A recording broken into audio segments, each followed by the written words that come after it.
안녕하세요. 안녕하세요. 네, 만나서 반갑습니다. 여러분들과 식품위생을 앞으로 같이 공부해 나갈 김지연입니다. 자, 여러분들이 이제 우리가 식품위생직의 식품위생을 준비하려고 이 자리에 모였는데요. 책들은 아마 다 받아보셨죠.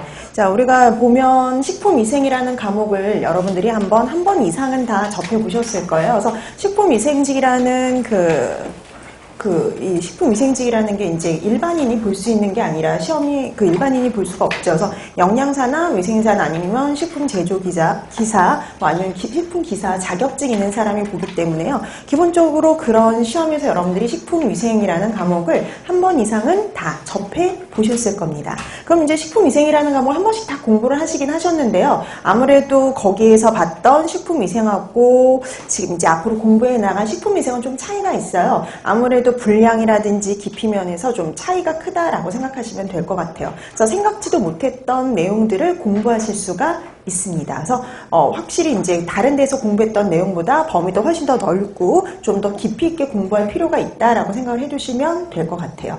그 다음에 이제 이게 그 식품위생직이라는 시험이요. 크게 보면은 지방직하고 아니면은 이제 교육청 시험 두 가지로 나눌 수가 있는데요. 어디서 뽑는 시험이냐에 따라서 약간 문제가 다를 수도 있어요. 근데 같은 해에 보는 시험인 경우에 비슷한 시험 문제가 나오는 경우도 있어요. 완전히 똑같지는 않지만 비슷한 유형의 문제가 간혹 나오기도 합니다. 자, 그리고 그다음에 또 이제 이 교육청 시험에서는요, 다른 쪽에서 잘 안 나오는 시설이나 설비 위생 같은 것과 관련된 내용들도 간혹 또 이제 문제가 출제가 되기도 해요. 그래서 그런 것들을 좀 감안하셔서 공부를 하셔야 되는데, 그러니까 우리가 이게 식품위생직이라는 이 시험이 자주 있는 것도 아니고 1년에 한 번 정도에다가 뭐 아니면 또 뽑는 인원도 많지 않다 보니까요. 딱 지방직을 위한, 그다음에 또 교육청을 위한 수업을 따로 진행을 할 수가 없어요. 그래서 그런 내용들까지 모두 다 포함이 되어서 우리가 수업을 진행한다라고 생각을 하시면 되겠고요. 만약에 이제 조금 더 그 교육청 시험에서 주의 깊게 봐야 될 내용이 나오면 이제 그때마다 그렇게 말씀을 드릴 거고요. 그 다음에 이제 그럼 이제 그때 그 내용들을 좀 이제 추려서 이제 공부를 좀 하시면 되는 겁니다. 그래서 시험도요, 어디 시험이냐에 따라서 이렇게 좀 예전에는 편차가 되게 심했어요. 지방마다.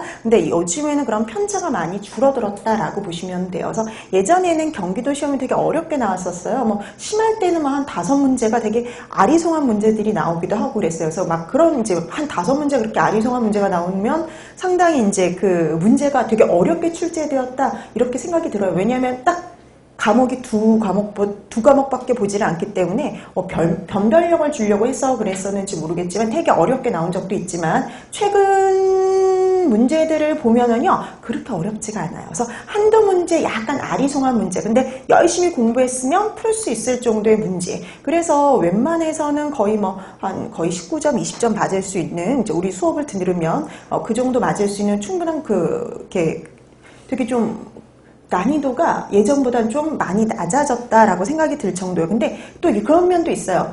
공부하는 내용이 지금 우리가 처음에 제가 이렇게 몇 년 전에 시작했을 때보다 분량이 되게 많이 늘어났거든요. 이론서도. 그러다 보니까 웬만한 내용은 다 책에 이제 있는 거죠. 그러다 보니까 여러분들이 웬만해서는 이제 책의 내용을 공부하시면 이렇게 막 되게 실수만 하지 않는다면 되게 아주 어려워 이런 문제는 요즘 이제 극히 좀 드물다라고 생각하시면 돼요.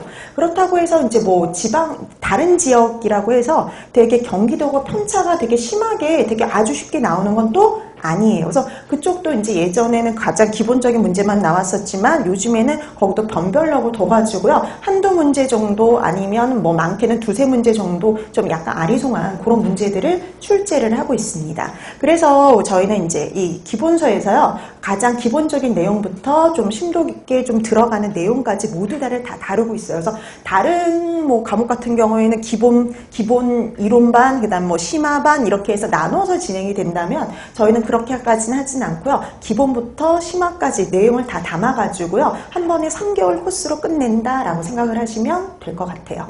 자, 그 다음에 이제 우리가 식품위생과 관련해서 이제 제가 그런 말씀을 드렸잖아요.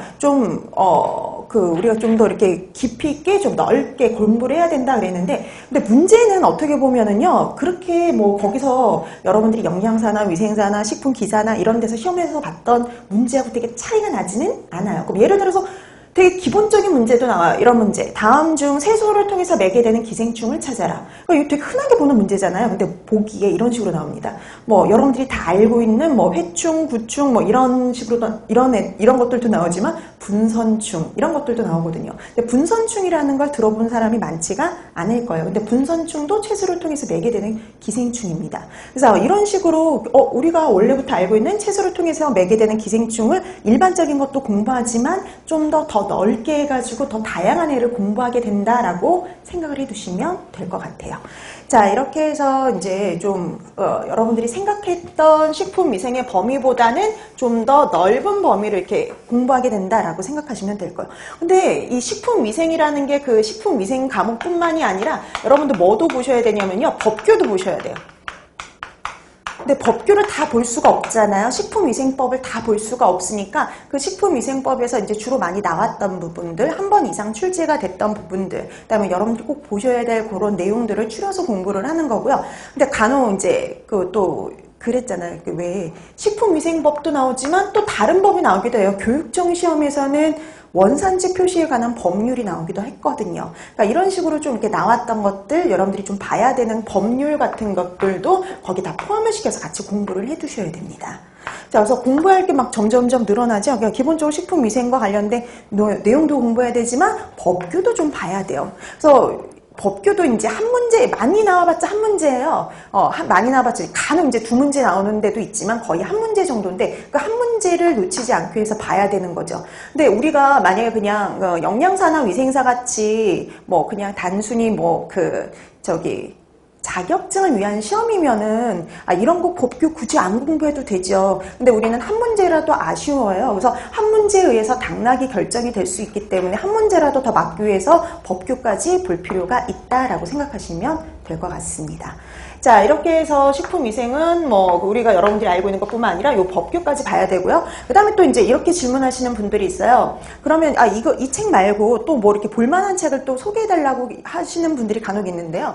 여러분들 그 식품위생학 책은 그래서 딱 어떤 거라고 말씀을 드릴 수가 없어요. 책마다 잘 나와 있는 파트가 다 달라요. 그렇기 때문에 뭐 책으로 볼 거냐면 최소한 4-5종을 한번 보셔야지 다 모든 내용이 다 잘 갖춰져서 제대로 공부를 하실 수가 있거든요. 그래서 그렇게 구성이 된 게 저희 책이라고 보시면 돼요. 그래서 웬만한 내용이 다 들어가 있고요. 어떤 경우에는 일반 책들보다 훨씬 더 많은 내용을 포함시키고 있기 때문에 그래서 웬만해서는 우리 책 보면 웬만해서는 다 문제가 되질 않습니다. 그 다음에 또 이제 만약에 보실 거면요. 간혹 이제 또 질문을 올리시는 분들이 있는데 책의 내용과 본인이 갖고 있는 책의 내용이 다르다고요? 자, 보통 이제 또 그런 게 어떤 문제가 되냐면은요, 최근 책이 아닐 때요. 네, 책이 개정이 되지 않았을 때 문제가 될 수 있어요. 그래서 지금 저희 책은 가장 최근의 것을 개정된 사항을 다 포함을 시키는 것들이기 때문에요. 일반 책들보다 훨씬 더 정확하다라고 얘기를 할 수가 있어요. 그래서 이렇게 뭐 법규나 이런 것들은 되게 자주 바뀌는 거 아시죠? 근데 그런 것들이 책인 경우 잘 개정이 되지 않는 경우가 있어요. 그래서 그다음에 또 개정이 되는지 모르고 그냥 다시 출판하는 경우도 종종 존재하기 때문에요. 여러분들이 되도록이면 뭐 법이라든지 이런 것들은 저희 책을 기준으로 해서 공부를 해두시면 좋을 것 같아요. 자, 그래서 그런 사항들은 확인해 두시면 되겠고요. 그다음에 이제 저희 수업을 어떻게 진행할 거냐 이제 그건데요. 여러분 이제 기본적으로 여러분들이 이제 예습은 하실 필요는 없죠. 예습은 하실 필요는 없지만 복습은 꼭 해주셔야 되거든요. 여러분 이제 이게 책 분량이 좀 있네 이랬는데 나중에 가면 이게 더 분량이 더 늘어날 수가 있거든요. 왜냐하면 수업 시간에 나눠주는 프린트들도 있어요. 그래서 그 프린트들도 보고 이래야 되기 때문에 여러분들이 마지막 학기에 가서는요 공부할 내용이 정말 많아집니다. 근데 그걸 나중에 혼자서 나중에 다시 공부하고자 한다 그러면요 잘 기억이 나지를 않아요. 그리고 한 번에 공부하기에는 너무 분량이 더 많거든요. 그래서 되도록이면은 그날 한 내용은 되도록이면 그날 가져서 꼭 복습을 해 주시고요. 그 다음에 이제 또 복습할 기회를 또 드려요. 그래서 다음 주부터는요, 오늘 한 내용 있잖아요. 그 전주에 한 내용을 프린트로 해서 나눠 드릴 겁니다. 여러분들이 좀 일찍 오셔야 돼요. 그러니까 문제도 좀 많아요. 문제도 한 30문항 이 정도 되기 때문에요. 좀 일찍 나오셔서 미리 문제를 풀어 두셔야 됩니다. 그래서 이거를 여러분들이 이제 문제를 되도록 푸실 적 머릿속에는 책을 보지 않고 여러분들이 복습한 내용을 토대로 해서 문제를 풀어두시면 돼요. 그렇게 해서 한번 복습을 하는 거죠. 그러니까 여러분 집에 가서 한번 복습하고 그 다음에 그 다음 주, 왜냐하면 사람이 그래요. 아무리 공부를 했다라도 나중에 가면 또 일주일 지나면 또 잊어버리거든요. 그럼 일주일 뒤어서 다시 한번 복습을 하는 거죠. 자, 그래서 문제를 통해서 복습할 기회를 한번 또 드리니까요. 되도록이면 조금 일찍 나오셔가지고 미리 문제를 풀어두시면 좋겠어요. 그 다음에 이제 그 문제는 수업 시간 이제 시작하기 전에요. 문제를 다시 한번 풀어드리는 거죠. 그럼 여러분 뭐 3번이나 복습하는 거예요. 최소한. 여러분들이 그 당일날 여러분 복습하시고 그 다음 주에 와서 한번 문제를 통해서 복습하고 그 다음에 수업 시간을 통해서 다시 한번 복습할 기회가 있는 거죠. 자, 이런 식으로 자주 반복을 해서 여러분들이 복습할 기회를 드리니까요. 수업 시간 좀 잘 활용해 주시면 좋을 것 같아요. 그래서 본인이 어떻게 수업을 활용하느냐에 따라서 가져가는 것도 달라질 수 있다라고 생각하시면 될 것 같습니다. 자, 그럼 이제 우리가 본격적으로 수업을 진행을 해야 되는데요. 여러분 오늘 그 나눠드린 저기 식품위생 거기 저기 차례 한번 보실래요? 차례? 거기 앞에 맨 앞에 차례를 보시면은요. 식품위생의 개요부터 나와 있는데 이 개요에는 법규와 같이 해서 그 개요가 구성이 되어 있고요. 그 다음에 이제 식품과 미생물부터 식중독, 감염병, 기생충, 첨가물, 해썹, 그 다음에 영업소의 위생까지 해서 쭉 나와 있는데요. 보통은 이제 여기서 한두 문제, 단원별로 거의 한두 문제 정도 나온다라고 생각하시면 돼요. 한두 문제 정도. 근데 식중독을 제외하고 한두 문제씩 시험 문제 출제된다라고 생각하시면 되는데 그 중에 식중독 같은 경우에는요. 7, 8문제가 우선 나옵니다.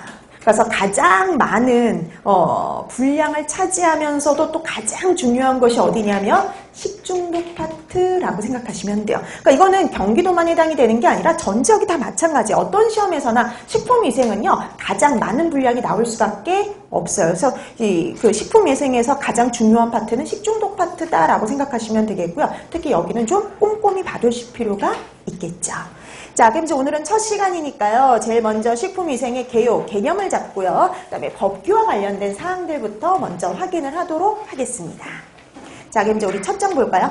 자, 첫 장, 식품위생의 개요, 식품위생의 정의, 요거 나와 있잖아요. 여러분, 이 식품위생의 정의는 크게 두 가지로 나눠서 기억을 해주시면 되는데, 하나는 우리나라 법규에 나와 있는 정의고요. 또 하나는 세계보건기구 WHO의 정의를 파악해 두시면 돼요. 근데 여러분 이게 되게 별거 아닐 것 같지만 시험 문제 꽤 나왔었어요. 시험 문제에 좀 꽤 나왔습니다. 특히 이제 우리 법규에 나와 있는 식품위생의 정의가 좀 더 많이 나오긴 했었는데요. 경기도에서도 여러 번 나왔었던 거예요. 최근에도 나왔었고요. 근데 자주 나오는 건 아니지만 잊을만 하면 한 번씩 나옵니다. 그 다음에 물어보는 문제도 비슷해요. 물어보는 문제도. 자, 그럼 여러분 보세요. 식품위생법에 나와 있는 식품위생의 정의에서는 그럼 여러분들이 뭘 기억해야 되냐면 거기 정의 보니까요. 식품위생이란 식품에 들어가는 첨가물, 그리고 기구, 용기, 포장을 대상으로 하는 음식물에 관한 위생이다. 이렇게 얘기를 하죠. 그럼 여러분 여기에서 포인트가 되는 건 뭐냐면요. 대상이요. 식품위생의 대상.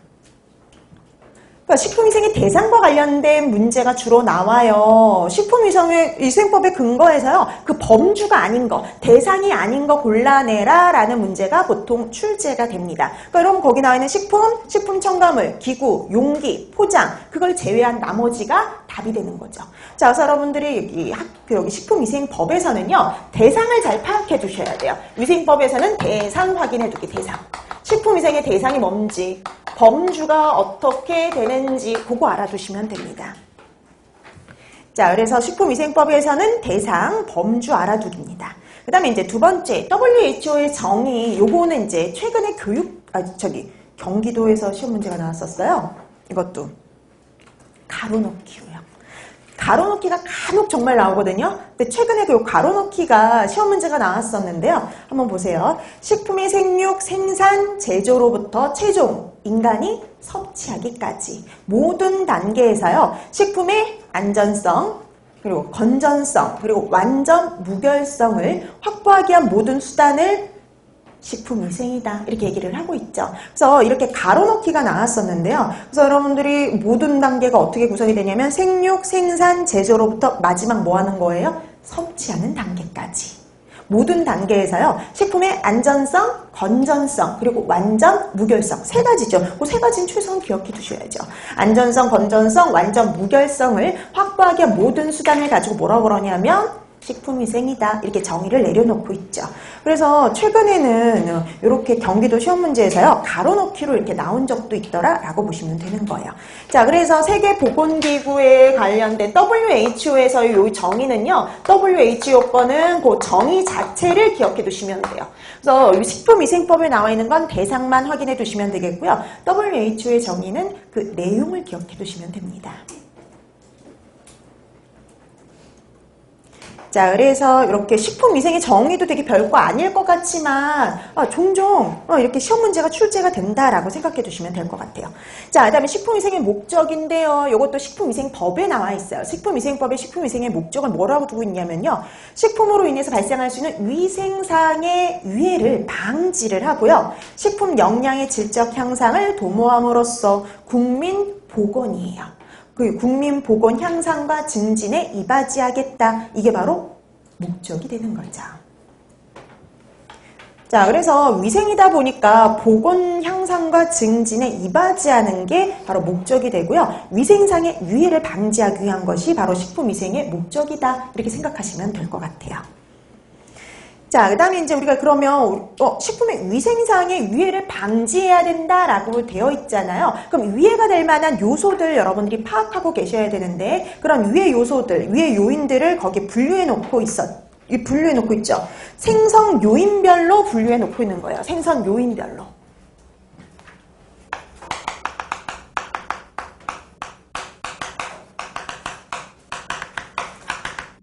식품에 위해가 될 만한 요인들을요, 어떻게 이게 이 위해가 발생했는지 그 생성 요인별로 분류한 게 내인성, 그리고 외인성, 그리고 유기성이에요.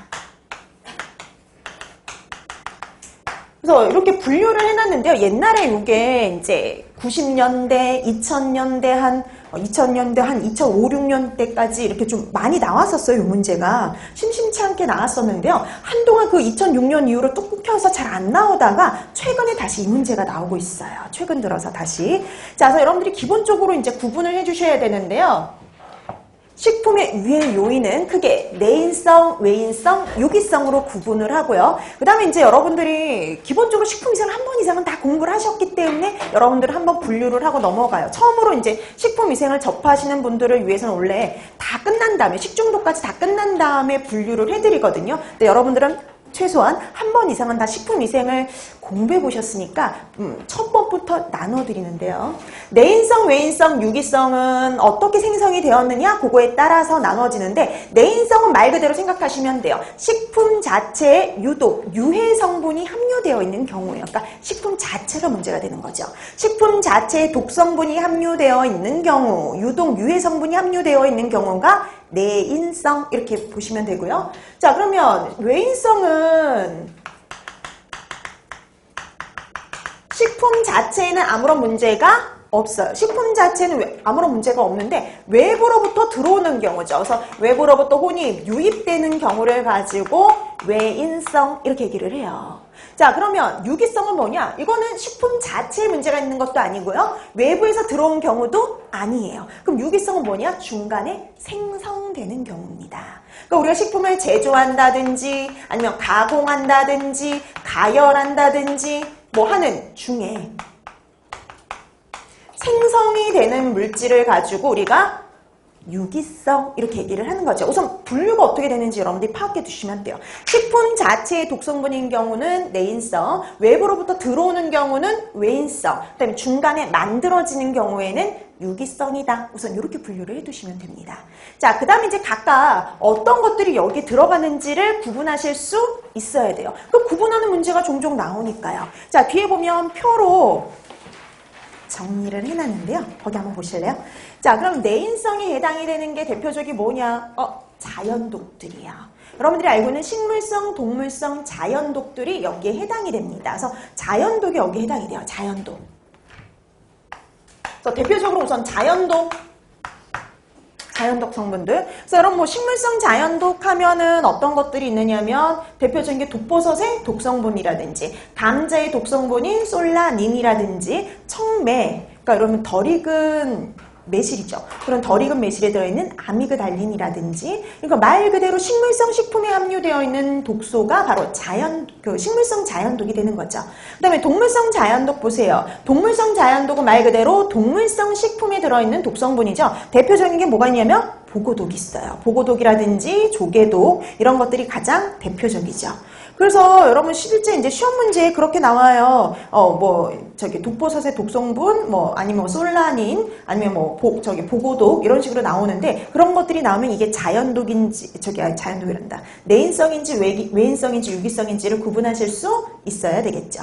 자, 그래서 우선 내인성의 대표적인 거 자연독 성분들. 자, 그다음에 생리작용 성분들. 우리 몸에 어떤 문제를 일으킬 만한 성분들이 또 있거든요. 한번 보실래요? 변이원성 물질, 항효소성 물질, 항비타민성 물질. 항효소성 물질은 말 그대로 효소의 작용을 방해하는 물질. 항비타민성 물질은 비타민을 방해하는 물질이에요. 항갑산성 물질도 있고 갑산선의 작용을 방해하는 물질도 원래 식품에 들어있는 성분들이 있어요.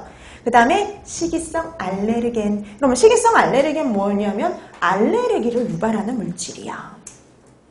자, 이런 것들이 바로 내인성 위해 요인이에요. 이건 우리가 주관과 주입한 게 아니라요. 원래 식품에 들어있는 성분들인 거죠. 원래 식품에 들어있는 이런 성분들이 바로 내인성 위해 요인에 해당이 되죠. 그래서 여기 한 가지 더 식이성 알레르겐 이런 것들이 대표적이에요.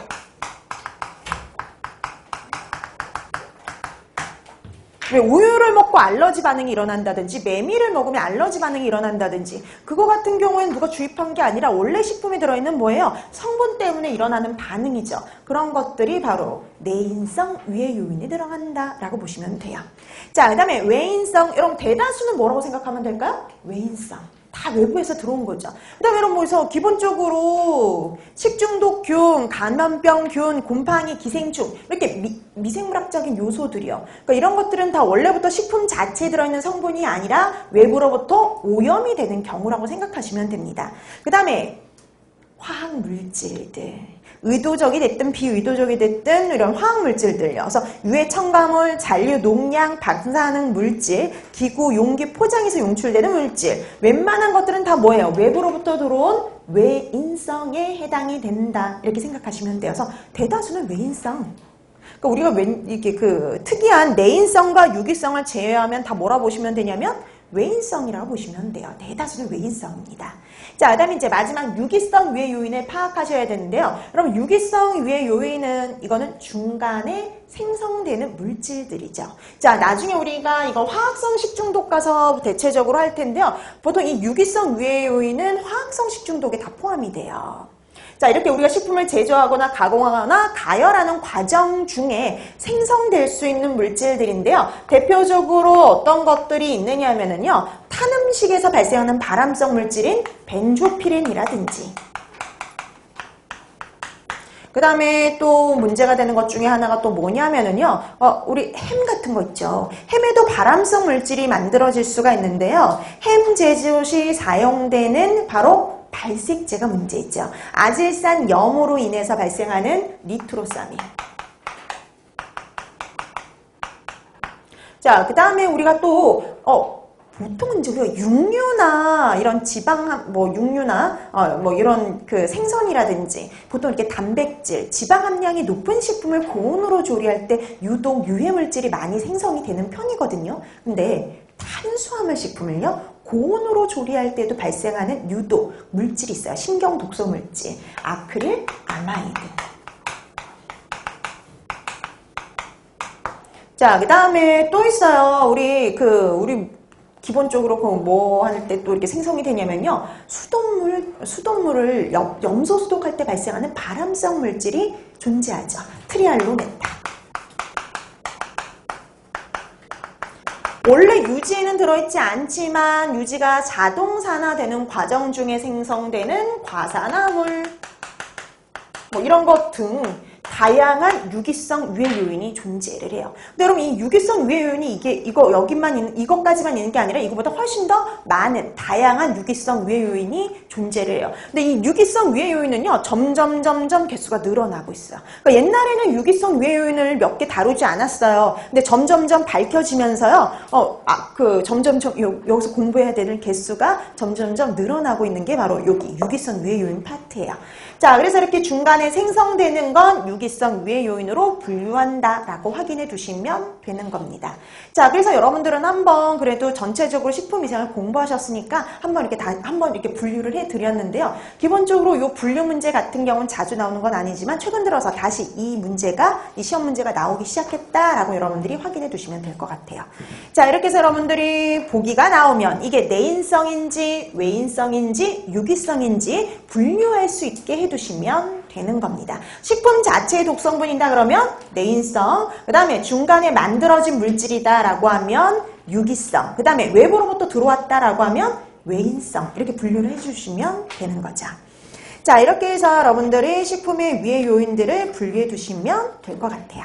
자, 그 다음에 이제 식품위생 행정과 관련된 내용들이 나오는데 이 식품위생 행정도 되게 자주 나오는 건 아니지만 간혹 시험 문제가 나오기 때문에 여기 파트도 한번 봐두실 필요가 있어요.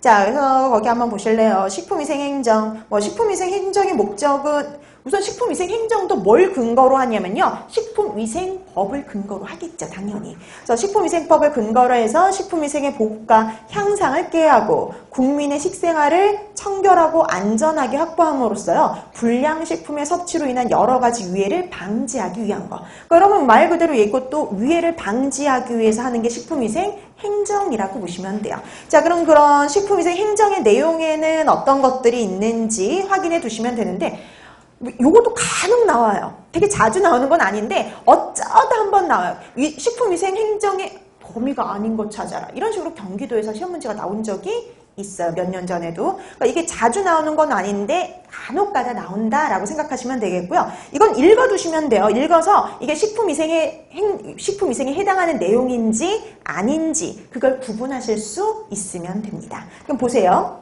자, 어떤 게 식품위생행정이냐면요. 식품위생과 관련된 내용이에요. 말 그대로. 그래서 식품 첨가물, 기구, 용기, 포장의 성분 규격이라든지 제조, 사용 이런 거와 관련된 기준이에요.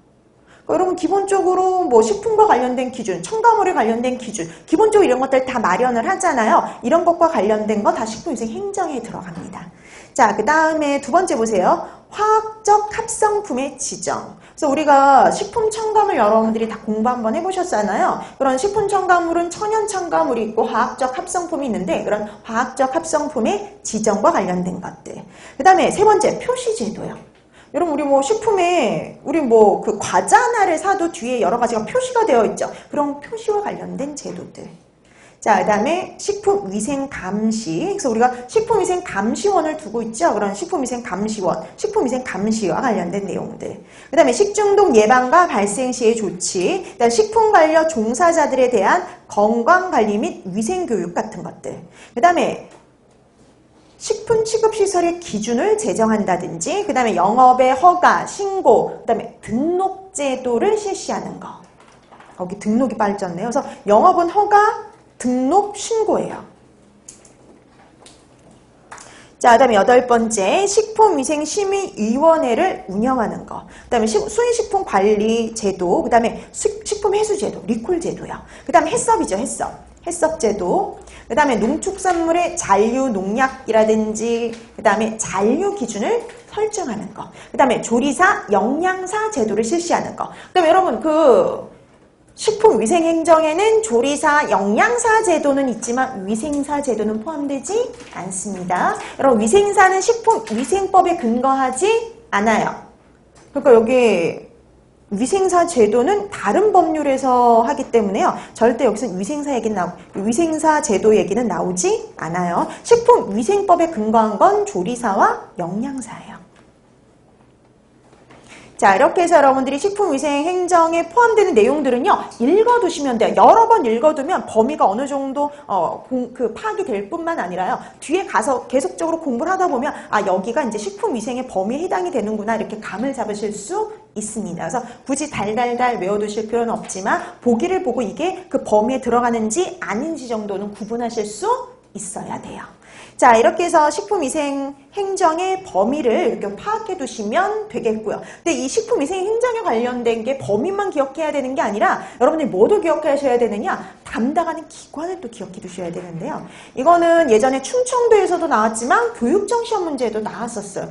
그러니까 충청도에서 나오고 몇 년 뒤에 교육청 시험에서 이렇게 또 다시 나온 건데요. 그러니까 이렇게 시험 문제가 돌아가면서 나오는 경우가 있어요. 몇 년을 주기로. 한 번은 이 지역에서 나왔는데 다음에는 다른 지역에서 나온다든지 하는 경우도 있으니까 타 지역에서 나왔던 문제도 유심히 봐두시면 좋습니다.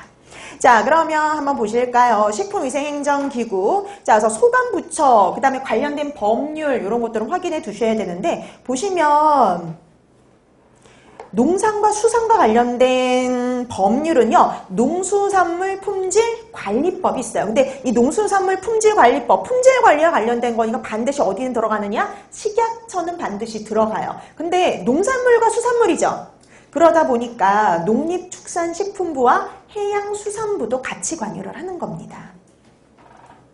자, 그 다음에 축산물위생관리법. 예전에는 축산물위생관리법이 아니라 법 이름이 달랐어요. 그때는 그냥 농림축산식품부에서 관리를 했지만 위생관리법이라고 분류가 되면서요, 이젠 식약처로 넘어왔거든요. 자, 그래서 축산물과 관련된 축산물위생관리법은 식약처가 소관부서예요. 자, 먹는 물과 관련된 거 먹는 물 관리법이 있거든요. 근데 먹는 물과 관련된 건 환경부입니다. 그 다음에 주류와 관련된 건 주세법이 있는데요. 주류와 관련된 건 기획재정부에서 관리를 하고요. 그 다음에 소금과 관련된 거 있죠. 소금과 관련된 거는 소금산업진흥법인데요. 이 소금과 관련된 건 해양수산부예요. 그 다음에 건강기능식품은 당연히 어디냐면 식약처. 먹는 식품과 관련된 건 다 식약처라고 보시면 돼요, 기본. 그 다음에 학교급식법은 교육부, 학교급식법이 있죠.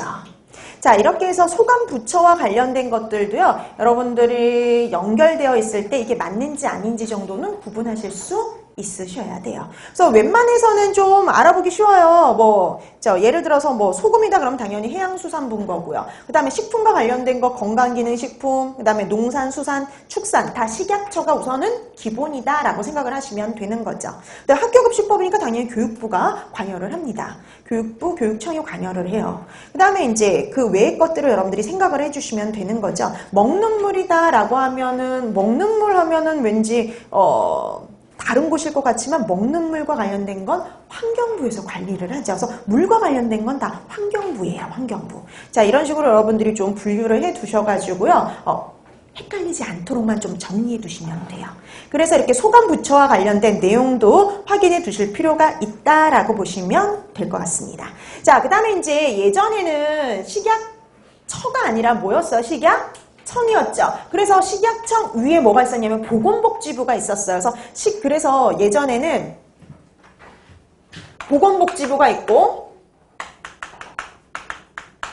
그 다음에 그 밑에 식약처를 둬서 관리를 하고 있었거든요. 근데 이게 이제 그 총리 산하로 들어가면서요, 예전 청이었죠. 이렇게 청이어가지고 보건복지부 밑에 있어서 이제 보건복지부의 관리를 받았다면 이제는 이제 총리 산하 밑으로 들어가서요. 지금은 처로 바뀌면서 보건복지부는 이 식약처에 전혀 관여를 하지 않습니다. 그래서 식품위생법에도요, 절대 보건복지부라는 말이 나오지 않아요. 이제 더 이상 보건복지부라는 말이 나오지 않고 총리령이라는 말이 나오기 때문에요. 보건복지부, 위생문제 보건복지부, 보건과 관련된 보건소 얘기 나온다? 절대 그런 말이 나오면 틀린 문장이라고 보시면 돼요. 자, 그래서 지금 이제 중앙기구에는 보건복지부가 없는 겁니다. 중앙기구에 이제 예전에는 보건복지부가 있었는데 지금은 없어요. 중앙기구는 식약처예요, 식약처. 여기서 이제 주체적으로 관리를 하는 거죠.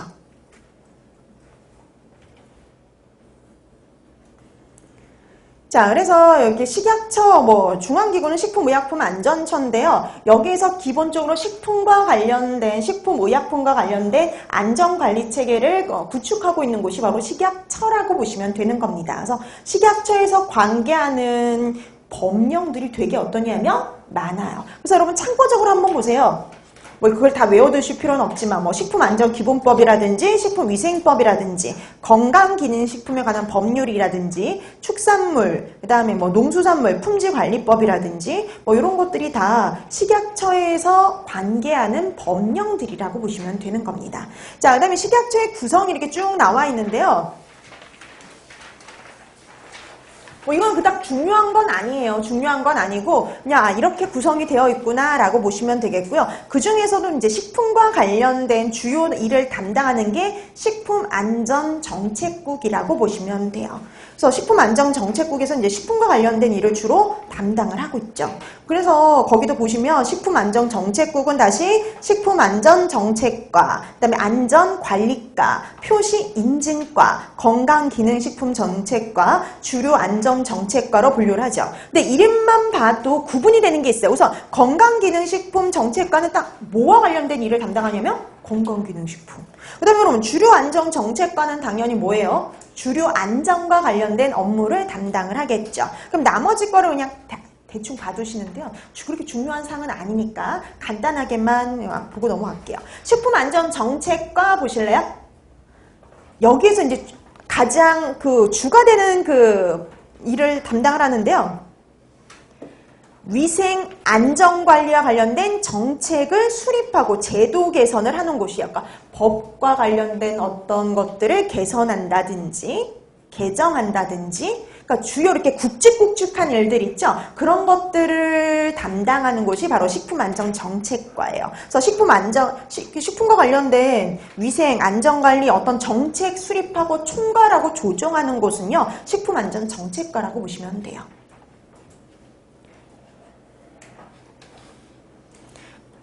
그 다음에 여러분 거기 쭉 가다 보면 7번 보실래요? 이거 좀 이따 우리 또 한 번 나올 텐데 식품위생심의위원회를 운영을 합니다. 그래서 식품위생심의위원회를 운영을 해요. 그래서 나중에 이제 이게 뭐 하는 곳인지 이제 파악이 되겠지만 이 식품위생심의위원회도 식품안전정책과에서 운영을 하는 거예요. 자, 그래서 뭔가를 조정하고 총괄하는 것을 담당하는 거, 안전정책과구나 이렇게 생각하시면 되겠고요. 그 다음에 두 번째, 안전관리과에서 하는 거 보실래요?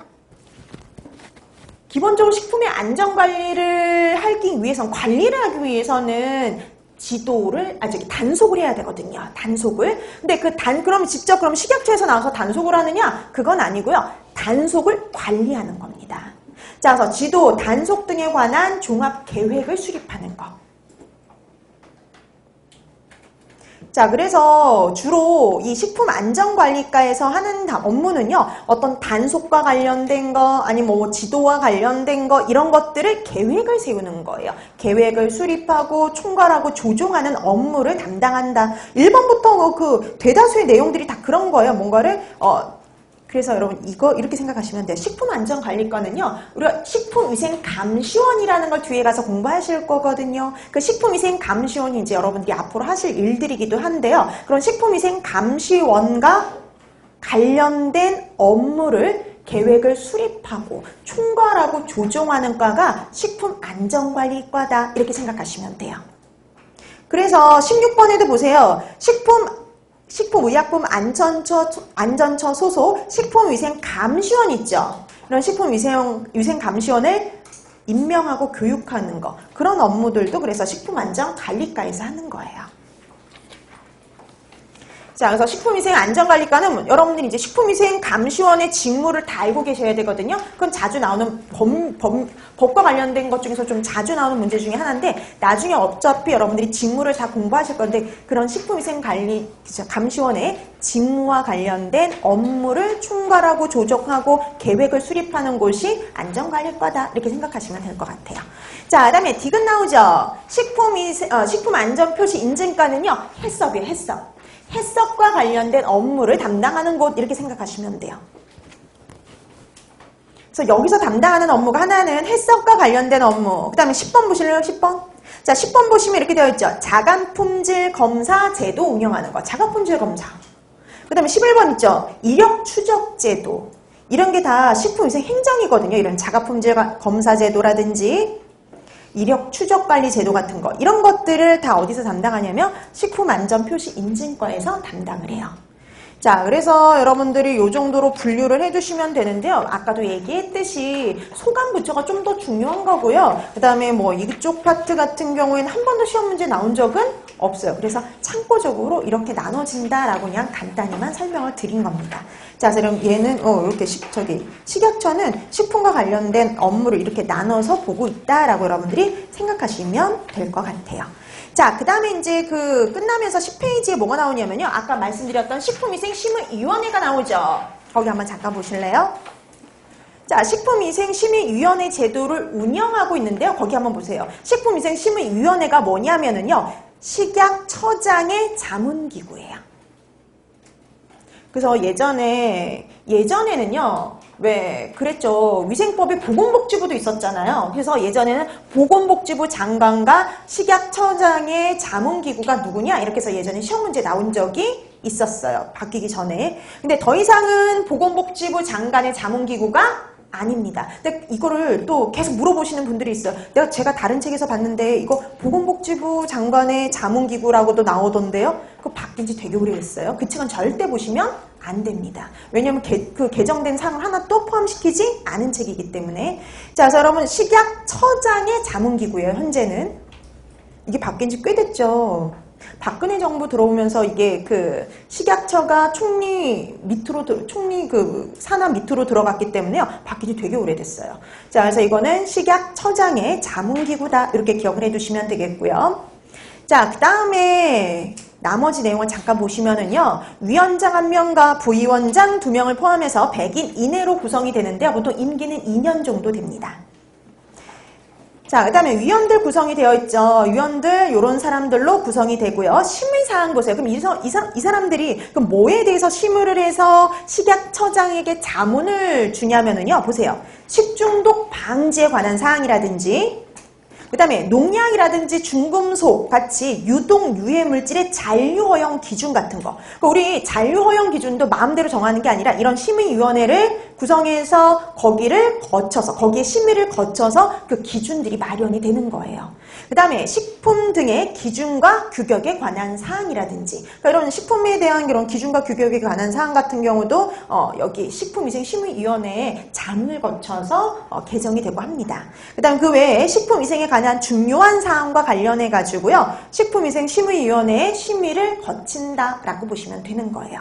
자, 그래서 이렇게 여러분들이 식품위생심의위원회는 식약처장의 자문기구고요. 그 다음에 심의하는 사항들을 확인해 두시면 돼요. 어떤 것들을 심의하는지.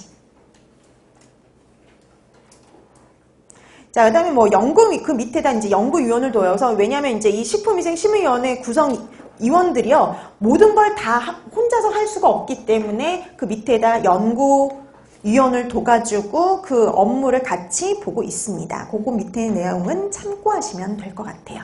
자, 그래서 식품위생심의위원회가 뭔지 정도는 알고 계시면 되는 거예요. 식품위생심의위원회는 식약처장의 자문기구에 해당이 되고요. 그 다음에 식품위생과 관련된 아주 중요한 사항들을 심의하고 있다라고 보시면 되겠고요. 그 내용이 무엇인지 거기 확인해 두시면 되는 겁니다. 자, 이렇게 해서 식품위생심의위원회 확인해 두시면 되겠고요. 그 다음에 지방기구 나와 있는데요. 지방기구는 그러니까 여러분들이 이제 지방직 선택을 해서 시험을 보시면 바로 이런 지방기구 내에서 여러분들이 업무를 보시게 되는 거죠. 위생과 관련된. 자, 그래서 거기 보시면은요. 서울특별시, 광역시, 도의 지방자치단체, 이런데 시, 군, 구에 있는 위생과, 보건과, 보건위생과 같은 위생관계 부서가 여기에 해당이 돼요. 지방기구는요. 이제 거기에 이제 산하에 있는 이제 그런 데서 업무를 담당을 하게 되는 거죠. 자, 그래서 여러분들이 그 지방기구들을 외워두실 필요는 없겠죠. 이런 것들은. 그렇게 구성이 되어 있구나라는 정도만 파악을 해두시면 되는 겁니다. 자, 그래서 이렇게 그 소관 부처들에 대해서는 조금 이렇게 확인을 하는 걸 이렇게 간단히만 봐두시면 되겠고요.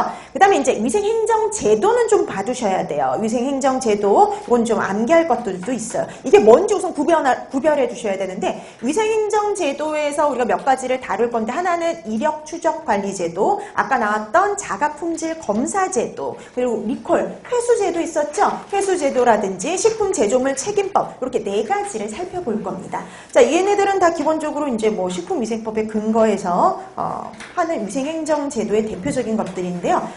자, 그럼 하나씩 갑니다. 식품 이력 추적 관리 제도.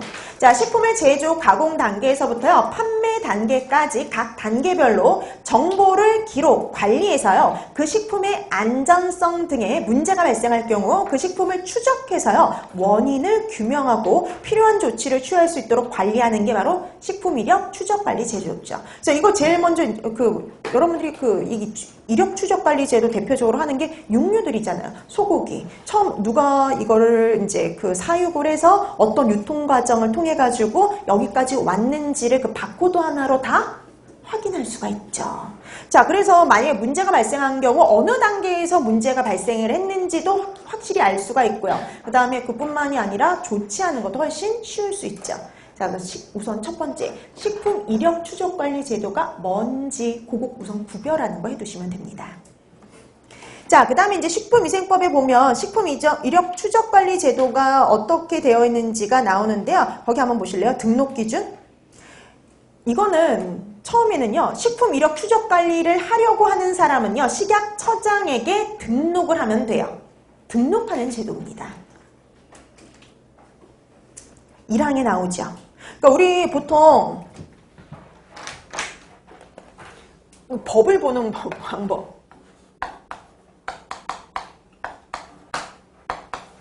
왜 이렇게 나오잖아요. 49조 1 이렇게 나오죠. 그럼 이거는 1항이라는 말이에요. 그 다음에 뭐 1 밑에 또 1 이렇게 나와야죠. 네. 그래서 제 49조 1항에 1 이런 식으로 가시면 돼요. 자, 그래서 거기 1항을 보시니까 이렇게 되어 있죠. 식품 이력 추적 관리를 하려는 자는요, 식약처장에게 등록을 하면 돼요. 근데 등록을 하면 되는데 여기는 반드시 해야 되는 곳이 있어요.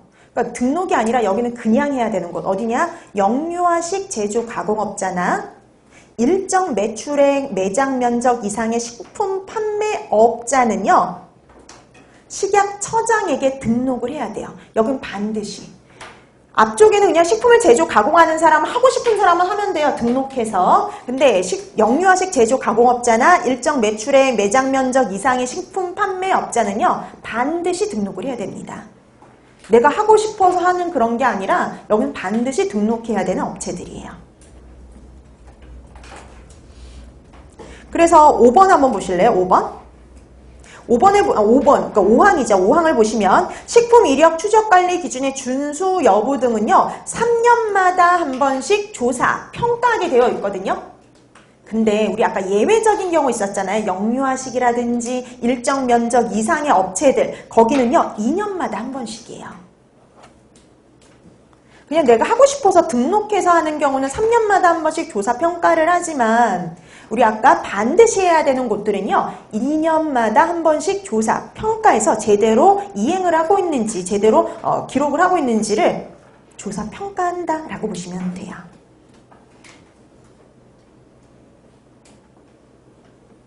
자, 이렇게 해서 여러분들이 이력 추적 관리 제도가 지금 현재 시행이 되고 있다는 거 확인해 두시고요. 나머지 사항들도 나중에 읽어두세요. 자, 그 다음에 뒤에 자가품질 검사 관리. 자, 여러분 자가품질 검사 관리는 이름만 봐도 이게 딱 대충 뭔지 감이 오시죠? 말 그대로 스스로 뭐예요? 품질 관리를 하는 겁니다. 그래서 여러분 거기 보세요. 자, 거기 제31조 1항에 보면은요, 식품 등을 제조, 가공하는 영업자는 총리령으로 정하는 바에 따라서요, 제조, 가공하는 식품 등이 기준과 규격에 맞는지를 검사해야 돼요. 스스로 검사하는 겁니다. 스스로. 그래서 기준과 규격에 맞는지를 검사한다 이렇게 보시면 되겠고요. 근데 2항 보실래요? 2항? 근데 간혹 이런 경우가 있어요. 검사를 이 자가품질 검사를요, 해당 영업을 하는 자가 직접 행하는 것이 부적합한 경우가 있어요. 그런 경우에는 자가품질 위탁 시험 검사 기관에 위탁해서 검사할 수 있어요. 스스로 할 수 없을 때, 스스로 하는 것이 문제가 있을 적에 부적합하다라고 생각되는 경우에는 자가품질 위탁 시험 검사 기관에 위탁할 수 있다. 이렇게 보시면 됩니다. 자, 그 다음에 거기 시행규칙에 보니까 시행규칙 제31조 4항 보세요. 4항에 보니까 이렇게 돼 있죠. 자가품질 검사를 하잖아요. 그럼 기록을 남기겠죠. 그 기록은 2년간 보관하도록 하고 있어요. 2년간 보관하도록 하고 있다라고 보시면 되겠고요. 그다음 별표 12가 있죠. 여러분 별표 12는 오늘 나눠드린 참고 자료 프린트에 있거든요. 잠깐 보실래요?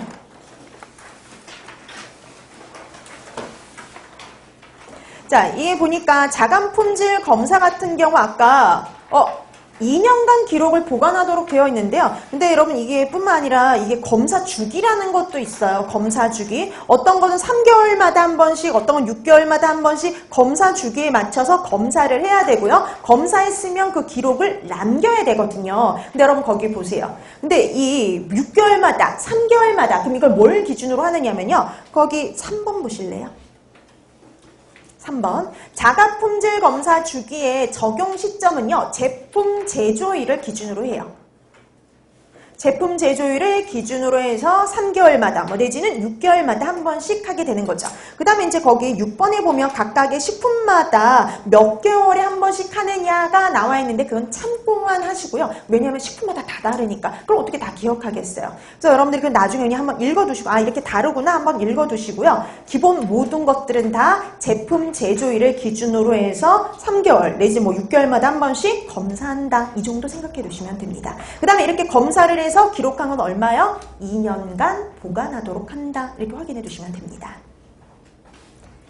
근데 여러분 누구나 다 자가품질 검사를 해야 되잖아요. 근데 자가품질 검사를 해야 되는데 예외가 되는 경우가 있어요. 그 예외적인 경우가 우리 책 12페이지에 시행규칙 제31조의 2에 나와 있습니다.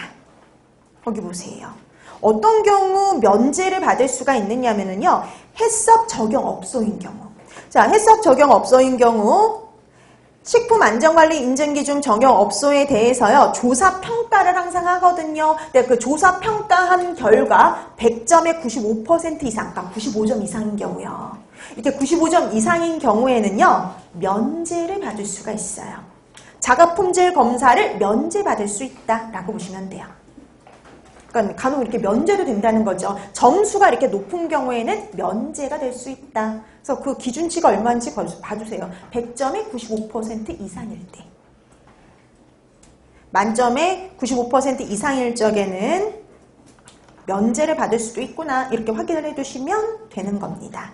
자, 그래서 이 자가품질 검사 관리는 최근에 교육청 시험 문제에서 나왔어요. 그러니까 교육청에서 나왔다는 소리는 다른 쪽에서도 충분히 나올 수 있다는 소리죠. 그래서 자가품질 검사, 우리가 지금 딱 우리 했던 내용 정도밖에 나오지 않았어요. 그래서 여러분들이 이 정도만 알아도 충분히 문제를 푸실 수가 있는 겁니다. 그러니까 왜냐면 제일 중요한 내용들, 자가품질 검사와 관련된 가장 중요한 내용들은 다 다루고 있으니까요. 자, 그래서 여러분들이 자가품질 검사 어떻게 이루어지는지, 그 다음에 뭘 기준으로 하는지, 그 다음에 기록은 얼마나 보관해야 되는지 이런 것들을 확인해 두시면 될 것 같습니다. 자, 그 다음에 이제 식품회수제도 나오죠. 여기서부터는 조금 쉬고 나서 하도록 할게요.